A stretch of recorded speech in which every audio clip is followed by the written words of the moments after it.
Yeah, so this the car, man. This the whip. We got an Audi. It's a 2015 A4 Premium Plus Quattro. Yeah, man. So we go to back seat. We got the back row. These are seat covers. The original's tan, but you know we keep everything clean. We got the WeatherTech floor mats.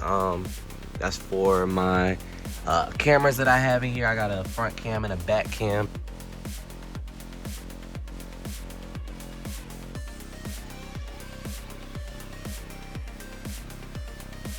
This is what you're looking at.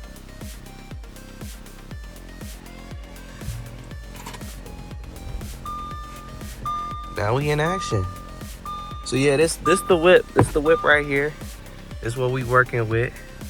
And yeah, it's pretty fun. If you mean that much to drive something you like to drive it. You know what I'm saying? Don't fall into that what people say, oh, don't drive nice cars, whatever, man. Drive whatever you want to drive. Drive what you feel comfortable in, because at the end of the day, I feel comfortable enough into this car to just grind. Sometimes you got to reward yourself with things to, you know, I mean, obviously you got to be happy, you got to get things done with whatever you got, but you know, sometimes it does make things a little easier when you got something nice to ride in, and you know, so don't be afraid to splurge and get yourself something nice. Feel free to comment the miles I should get. I'm looking at a few things right now. I did some research. Stuff is expensive, so it's gonna take some time, but just let me know what y'all got in mind and I'll look into it.